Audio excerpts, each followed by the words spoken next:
Hi all, എല്ലാവർക്കും നമസ്കാരം. എല്ലാവർക്കും കോപ്പറേറ്റീവ് വെഹിക്കിളിലേക്ക് സ്വാഗതം. അപ്പോൾ നമ്മളുടെ കഴിഞ്ഞ JC-യുടെ ക്വസ്റ്റ്യൻ പേപ്പർ വെച്ച് നോക്കുമ്പം എന്ത് മനസ്സിലാക്കി അല്ലേ? നമ്മുടെ BCom ടെക്സ്റ്റ് ബുക്കുകളുടെ ഭാഗങ്ങളിൽ നിന്നും ചോദ്യോത്തരങ്ങൾ ചോദിക്കുന്നുണ്ട്, അതിൽ സ്റ്റേറ്റ്മെൻറ്റ് അതുപോലെ ചോദിക്കുന്നുണ്ടെന്ന് മനസ്സിലാക്കി. സോ നമ്മൾ മനോഹരൻ നായരുടെ ടെക്സ്റ്റ് ബുക്കിൽ നിന്നും നമ്മൾ നാപ്സ്കോപ്പ് എന്നൊരു നാപ്സ്കോപ്പ് എന്താണ്, ഏതാണ്, അതിൻ്റെ ഒബ്ജക്റ്റീവ്സ് എന്താണെന്ന് ജസ്റ്റ് ഡിസ്കസ് ചെയ്യുകയാണ്. അതിൻ്റെ യൂട്യൂബ് സെഷനാണിത്. സോ ഈ വീഡിയോ ഫുള്ളും കാണുക, നിങ്ങളുടെ ഫ്രണ്ട്സിന് ഷെയർ ചെയ്യുക. ഓക്കെ, അപ്പോൾ നമുക്ക് നോക്കാം. നാപ്സ്കോപ്പ് എന്ന് പറയുന്നതിൻ്റെ ഫുൾ ഫോം എന്ന് പറയുന്നത് നാപ്സ്കോപ്പ്, അതായത് national federation of state cooperative bank. എന്താണ് national federation of state cooperative bank? NAFSCOB എന്ന് പറയുന്നതിൻ്റെ എസ്റ്റാബ്ലിഷ്മെൻറ്റ്, അതായത് എന്നാണ് ഈ സ്ഥാപനം വന്നതെന്ന് പറഞ്ഞാൽ 19th May 1964 ആണ്. 19th May 1964 ആണ്. ഓർത്തിരിക്കുക, നാപ്സ്കോപ്പ് നിലവിൽ വന്നത് 19th May 1964 ആണ്. ഇതിൻ്റെ മറ്റ് നോട്ട്സുകളൊക്കെ നമ്മൾ പഠിച്ചിട്ടുണ്ട്. ജസ്റ്റ് നമ്മളിതിൻ്റെ സ്റ്റേറ്റ്മെൻറ്റ് അല്ലെങ്കിൽ ഒബ്ജക്റ്റീവ്സ് ഒന്ന് ഡിസ്കസ് ചെയ്യുന്നത് മാത്രമേ ഉള്ളൂ. Okay, with a view to facilitate the operations of state and central cooperative banks in general and development of cooperative credit in particular. അതായത് ഈ നാപ്സ്കോപ്പ് എന്ന സ്ഥാപനം ജനറലി നോക്കുകയാണെന്നുണ്ടെങ്കിൽ അവരുടെ ലക്ഷ്യം എന്ന് പറയുന്നത് സ്റ്റേറ്റ് കോപ്പറേറ്റീവ് ബാങ്കുകളുടെയും സെൻട്രൽ കോപ്പറേറ്റീവ് ബാങ്കുകളെയും എന്ത് ചെയ്യുക, അവരുടെ ഓപ്പറേഷൻസിനെ ഒന്ന് വ്യൂ ചെയ്യുക, ഒന്ന് അവർ നിരീക്ഷിക്കുന്നുണ്ട്. അവരുടെ അണ്ടറിലാണ് ഈ പറയുന്ന പോലെ സ്റ്റേറ്റ് കോപ്പറേറ്റീവ് ബാങ്കുകളും സെൻട്രൽ കോപ്പറേറ്റീവ് ബാങ്കുകളും ജനറലി നിൽക്കുന്നത്. അതുപോലെ തന്നെ അവരുടെ ഡെവലപ്മെൻറ്റ് എന്ന് പറഞ്ഞാൽ അവർ നോക്കുന്നതെന്ന് പറഞ്ഞാൽ അവർ പർട്ടിക്കുലർ ശ്രദ്ധിക്കുന്നത് വെച്ചാൽ സഹകരണ മേഖലയിൽ കൊടുക്കുന്ന ക്രെഡിറ്റുകളുടെ ഡെവലപ്മെൻറ്റിനെ കുറിച്ചാണ്. ഓക്കെ, അപ്പം development of the cooperative credit in particular, ഈ രണ്ട് കാര്യങ്ങളാണ് പറയുന്നത്. അടുത്ത പറയുന്നത് വെച്ചാൽ the national level organisation of cooperative banks in India safe guard the interest of the cooperative credit institution in India. അതായത് ഈ കോപ്പറേറ്റീവ് ക്രെഡിറ്റ് ഇൻസ്റ്റിറ്റ്യൂഷൻസിൻ്റെ താല്പര്യം സംരക്ഷിക്കപ്പെടുന്നുണ്ട്.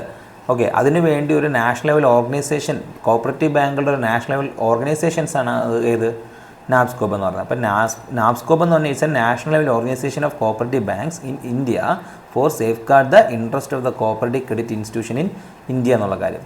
In the absence of national cooperative bank, അതായത് ഒരു നാഷണൽ കോപ്പറേറ്റീവ് ബാങ്കിൻ്റെ ആബ്സെൻസിൽ സത്യം പറഞ്ഞാൽ നമ്മുടെ രാജ്യത്ത് അങ്ങനെ ഒരു ആബ്സെൻസ് ഉണ്ടാകുന്നത്, നാഷണൽ കോപ്പറേറ്റീവ് ബാങ്കിൻ്റെ ആബ്സെൻസിൽ the responsibility act as a balancing factor of all cooperatives has been taken by this federation. Okay, അതായത് ഒരു നാഷണൽ കോപ്പറേറ്റീവ് ബാങ്ക് ഇല്ലാത്ത സാഹചര്യത്തിൽ ആരായിരിക്കും, ഈ ഫെഡറേഷൻ ആയിരിക്കും എന്ത് ചെയ്യുന്നത്, എല്ലാ രീതിയിലുള്ള റെസ്പോൺസിബിലിറ്റി, ഈ കോപ്പറേറ്റീവ്സിൻ്റെ ബാലൻസിങ് ഫാക്ടറിൻ്റെ റെസ്പോൺസിബിലിറ്റി ആയിട്ട് ആക്ട് ചെയ്യുന്നത്.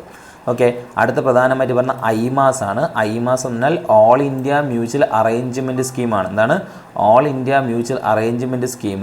ഇത് സത്യം പറഞ്ഞ് കൊണ്ടുവന്ന് വെച്ചാൽ നമ്മുടെ നാപ്സ്കോപ്പാണ് ഐമാസ് കൊണ്ടുവരുന്നത്. അപ്പം ഐമാസ് കൊണ്ടുവരുന്ന നാപ്സ്കോപ്പാണെന്നുള്ള കാര്യം പ്രധാനമായിട്ട് ഓർത്തിരിക്കുക. അത് നമുക്ക് സ്റ്റേറ്റ്മെൻറ്റ് അല്ലാതെ ചോദിക്കാൻ ചാൻസ് ഉള്ള ക്വസ്റ്റ്യൻ ആണ്. നാപ്സ്കോപ്പ് കൊണ്ടുവരുന്നത് ഐമാസ് ആണ്. ഓക്കെ, നാപ്സ്കോപ്പാണ് ഐമാസ് കൊണ്ടുവരുന്നത്. ഓക്കെ, ഇതിനകത്ത് പറഞ്ഞു വെച്ചാൽ facilitating the drawing of the demand draft, transfer of money and collection of bills and cheques, easy transfer of funds through cooperatives within the nation. രാജ്യത്തിനകത്ത് തന്നെ സഹകരണ സ്ഥാപനങ്ങൾ തമ്മിൽ DD ക്ലിയർ ചെയ്യുക, transfer of money, collection of bills and cheques, ഇതിനെയൊക്കെ എന്ത് ചെയ്യുന്നുണ്ട്, ഐമാസ് സഹായിക്കുന്നുണ്ട്. അതിന് വേണ്ടി വന്നതാണ് ഈ ഐമാസ് എന്ന് പറയുന്നത്. ഈ ഫെഡറേഷൻ ഒരു എന്തായിട്ട് ആക്ട് ചെയ്യുന്നുണ്ട്, ഒരു ക്ലിയറിംഗ് ഹൗസ് ആയിട്ട് ആക്ട് ചെയ്യുന്നുണ്ട്. This federation act as a clearing house, clearing house for inter bank indebtedness of the cooperatives. Okay, ഇപ്പോൾ ഈ മേൽ പറഞ്ഞിട്ടുള്ള ബിൽ ഓഫ് ചെക്കുകൾ, മണി ഡ്രാഫ്റ്റ്, ഇതെല്ലാം ക്ലിയർ ചെയ്യുന്നതിന് ഐമാസ് ഉണ്ട്. ഐമാസ് ആരുമാണ് കൊണ്ടുവന്നത്, നാപ്സ്കോപ്പാണ് കൊണ്ടുവന്നത്. നാപ്സ്കോപ്പ് അല്ലെങ്കിൽ this federation act as a clearing house. ഇത്രയുള്ള കാര്യമാണ് ജനറലായിട്ട് നാപ്സ്കോപ്പിനെ കുറിച്ച് ഓർത്തിരിക്കേണ്ടത്. ഇനി നാപ്സ്കോപ്പ് എന്ന് പറഞ്ഞ ഒബ്ജക്റ്റീവ്സിനെ കുറിച്ചാണ് പറയുന്നത്. To provide a common forum to the member banks to examine the problems of the cooperative credit banking and allied matters. അല്ലേ, അതായത് എല്ലാ മെമ്പർ ബാങ്കുകളുടെ, ഇവരുടെ കീഴിൽ വരുന്ന മെമ്പർ ബാങ്കുകളുടെ എല്ലാ പ്രശ്നങ്ങളും പ്രോബ്ലംസും ഈ കോപ്പറേറ്റീവ് ക്രെഡിറ്റുമായിട്ടോ ബാങ്കിങ് ആയിട്ടോ അലൈഡ് മാറ്റേഴ്സുമായി ബന്ധപ്പെട്ട് എന്തെങ്കിലും പ്രോബ്ലംസ് ഉണ്ടെങ്കിൽ അത് ക്ലിയർ ചെയ്യുന്നത്, എക്സാമിൻ ചെയ്യുന്നതിന് വേണ്ടി ഒരു കോമൺ ഫോറം പ്രൊവൈഡ് ചെയ്യുന്നുണ്ട്.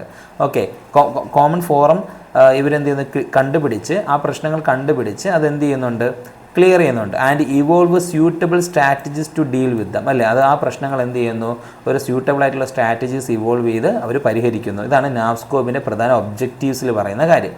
അടുത്ത പറയുന്നത് വെച്ചാൽ promote and protect the interest of the member banks. Member ബാങ്ക്സിൻ്റെ താല്പര്യങ്ങൾ സംരക്ഷിക്കുക, അത് പ്രൊമോട്ട് ചെയ്യുക എല്ലാ രീതിയിലും.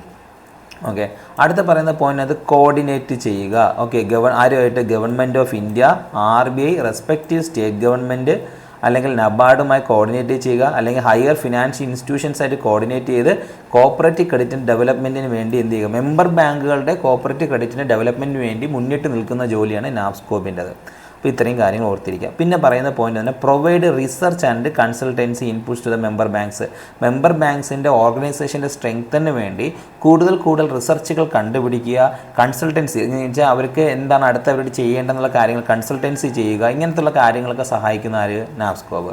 പിന്നെ organise conference, seminars, workshops, meeting to share the views of the common interest with a view to contribute for the better policy decisions. അല്ലേ, നമ്മൾ കോൺഫറൻസ് കണ്ടക്ട് ചെയ്യുക, സെമിനാർസ് കണ്ടക്ട് ചെയ്യുക, വർക്ക്ഷോപ്പ് കണ്ടക്ട് ചെയ്യുക, അതിലൂടെ എല്ലാ മെമ്പർ ബാങ്കുകളുടെയും താല്പര്യങ്ങൾ ഇൻട്രസ്റ്റ് വളർത്തിയെടുക്കുക എന്നൊക്കെയുള്ളത് പറയുന്നതാണ് ആരുടെ, നാബ്സ്കോപ്പിൻ്റെ പ്രധാന ജോലി. അപ്പം ഓർത്തിരിക്കുക, പ്രധാനമായിട്ടും എന്നത് പറഞ്ഞാൽ നാബ്സ്കോപ്പിൻ്റെ കീഴിൽ പ്രവർത്തിക്കുന്ന മെമ്പർ ബാങ്കുകളുടെ അവരുടെ ഇൻട്രസ്റ്റുകളെ സംരക്ഷിക്കുക എന്നുള്ളതാണ് ആരുടെ പ്രധാന ജോലി, നാബ്സ്കോപ്പിൻ്റെ പ്രധാന ജോലി എന്ന് പറയുന്നത്. ഓക്കെ, ക്ലിയർ ആണല്ലോ. അപ്പോൾ ഇതാണ് നാബ്സ്കോപ്പിനെ കുറിച്ചുള്ളത്. ഇനി വരും ദിവസങ്ങളിൽ ഇതുപോലെ നാഷണൽ ഫെഡറേഷൻസും മറ്റ് ഫെഡറേഷൻസിൻ്റെയൊക്കെ ഒബ്ജക്റ്റീവ്സ് ഡിസ്കസ് ചെയ്യുന്നതായിരിക്കും. സോ നിങ്ങൾ ചാനൽ സബ്സ്ക്രൈബ് ചെയ്യാത്തവരാണെങ്കിൽ നിർബന്ധമായിട്ട് എന്ത് ചെയ്യുക, നമ്മുടെ യൂട്യൂബ് ചാനൽ സബ്സ്ക്രൈബ് ചെയ്യുക. ഓക്കെ, ടെലഗ്രാം ചാനൽ ലിങ്ക് നമ്മുടെ ഡിസ്ക്രിപ്ഷൻ ബോക്സിൽ ആഡ് ചെയ്യുന്നതായിരിക്കും. സോ ടെലഗ്രാം ജോയിൻ ചെയ്യാത്തവരാണെങ്കിൽ ടെലഗ്രാം ചാനൽ എന്ത് ചെയ്യുക, ജോയിൻ ചെയ്യുക. ഇതിൻ്റെ PDF ടെലഗ്രാം ചാനൽ അവൈലബിൾ ആണ്. Okay, thank U.